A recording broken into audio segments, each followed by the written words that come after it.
Good day, everyone, and welcome back to our discussion. This presentation will deal with the rough work for the preparation of certificate number 6. If we just look at the given information, you'll note that majority of the work trades, a percentage is given for the work done. So that is quite an easy method to use and to follow when you prepare a payment certificate. The certificate number 6 is now compiled on the 20th of April 2018. You also note that in this example, a zero amount is allocated to glazing and paintwork. It is not necessary to include it. So you could actually, for the sake of the exercise, you could have actually left this zero amounts. Doesn't have to include it in the certificate. Then we've got a lump sum allowance for materials on site. It's fine, we can do it. But just remember, when we are going to do escalation at a later stage, we will have to take the 45,000 and then split it into the various work groups. But for now, we can leave it as 45,000. You also note that when we're going to do the actual JBCC certificate, we'll insert the amount of 45,000 Rand as a lump sum. So majority of the work up till this point is main contractor's work. And then we need to look at nominated subcontractors' work. In this case, we only have the electrical installation. So under normal circumstances, the quantity surveyor has to contact the electrical engineer in this specific case and request the amount that you're going to certify and allowed for in the certificate. So the engineer will come back and inform you to allow, in this case, 60,000 Rand, excluding that. There's also, during your preparation for certificates, you need to allow, up till that point, an amount for current contract instructions. So in this case, if you look at the contract instructions 1 to 8, that reflects the amount of 7,500 Rand. That's the extra, and that's for the main contractor's work. Similarly, for the electrical installation, the electrical engineer will inform you and give you an updated figure for the contract instructions up to this point. And up till this month, or certificate 6, we've got 2 contract instructions related to electrical installation, amounts to 2,000 Rand. So these 2 figures are actually extras on the project. If there was a saving, and we also have to appreciate the fact that it's a contract instruction could end up in a saving as well. So if it was a total saving on the project, then it will be, let's say, an amount of negative 7,500 Rand, which means it reflects a saving on the project. Also, we're dealing with nominated subcontractors' work. Obviously, in the bill of quantities, there will be profit and there will be attendance allowed for. So based on the amount for the electrical installation, what is the amount that we're going to certify for profit and attendance? So if we look at the profit on electrical work, let's look at the calculation. You'll note that in the bill of quantities, the contractor has allowed 9,000 Rand for profit. It was based on 200,000 Rand. 200,000 Rand was the provisional amount in the bill. So that is a original pro rata allowance. Okay, that's original. 9,000 was allowed on the provisional, then times it by the actual amount, the current amount for electrical installation, which is in this case the 60,000 Rand plus the 2,000 Rand contract instruction. So we're looking at 62,000 Rand. So if we determine the amount for profit, it will be the original allowance pro rata times it by the actual value up to date. And that will give me my 2,790 Rand. The same applies for attendance.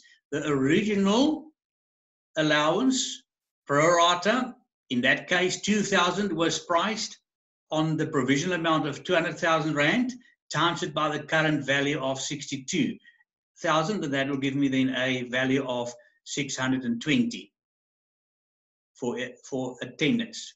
Now also note that if the contractor did not price profit and attendance in the bill, if it was a zero amount for profit and a zero amount for attendance, so in my payment certificate, I'll also allow zero for profit and a zero amount for attendance, irrespective of the current rate or amount for electrical installation.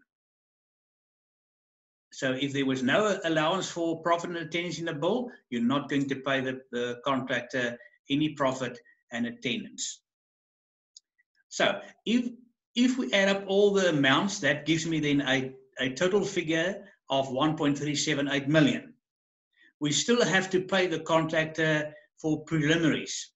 You'll note that preliminaries is always bill number 1 in the bill of quantities. But in this case, when we prepare your payment certificates, you'll see that we're only going to, at the end, determine what is the value for preliminaries based on building work.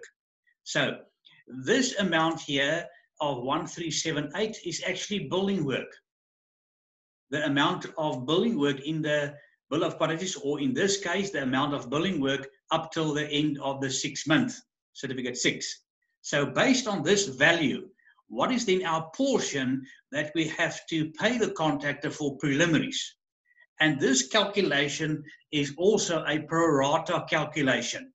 What we're going to calculate now, it's a pro rata calculation. So let's look at the first set of calculation here, this first side cost. I will start off with the contract sum, the tender amount of 329 million, less the VAT of 429,150 Rand. That's the VAT figure. Less any amount for contingencies, and in this case, the contract did include an amount of 10,000 for contingencies. We have to take it out. And then also less the amount of 300,000 Rand, which was priced for preliminaries. So we end up with an amount of 2.551 million. And this 2.551 million is actually building work, the total amount for building work in the bill of quantities. So we're going to compare apples with apples. So that was the bill value for building work, and that is our value for building work up till this point. So based on the original versus the actual, what is the amount for preliminaries? So once again, it's a pro rata, meaning that in the bill of quantities, remember that was the value for building work in the bill of quantities, and the contractor price preliminaries as 300,000 Rand. So in my amount to be paid for preliminaries, it's the pro rata, the original, times it by the actual value of work done or building work up to this point. So if we look at the ratio here, it's original. The contractor price P's and G's or preliminaries are at 300,000 Rand. It was based on the building work of 2.5. So this ratio will remain the same from certificate 1 right up till the final payment certificate. That's a original pro rata ratio.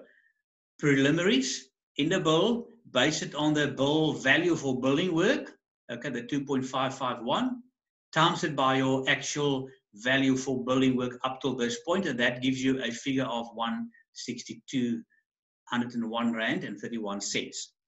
So when we're going to do certificate number 7, you'll see in the next exercise, when you do this payment value for preliminaries, you'll note that this ratio is going to be the same. The only variable is that you're going to determine the next certificate, what is that value, and that will obviously be more than 1.3 million. So this is a constant ratio. That is, we're not going to change that. You're going to use it from the very first right up till the final certificate. Right, I hope that will make sense. If you do have any queries, just contact me and for further discussion on the payment for preliminaries per certificate. As I mentioned, this is a pro rata method. These other methods, which we will discuss at a later stage, this one is a pro rata method. So if we add up the building work, 1.378 million, plus the preliminaries, that gives me then a figure of 1.54 million. Then you'll see an item here which relates to day works. And remember, day works is additional work priced at current rates. So it's extra work.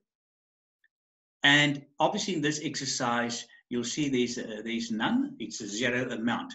Also take note that day works is always added after you've done your preliminary payment, because the day works amount it's all inclusive.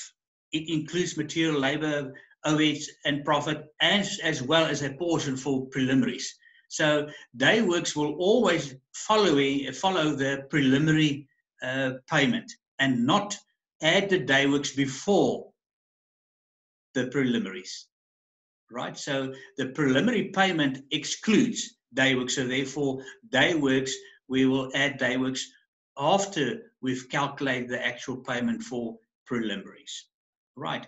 So in this case, there was a zero amount for day works, and then obviously my subtotal adds up to be the same as 1.54 million.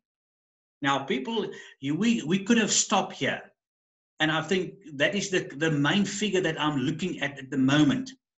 Because if we look at the balance of the work, and I've made a note here that all these additional figures, we will eventually determine that and add it as part of the actual JBC certificate number 6.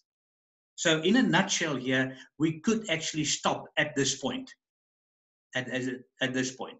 And you'll note I've highlighted this one because when we're going to deal with the JBCC certificates, that's my starting point, my figure that I'm going to refer to my rough work, and that is the figure which is now the 1.54. So remember this figure. Then when we're going to discuss certificates 6, we will revert back to this 1.54 million.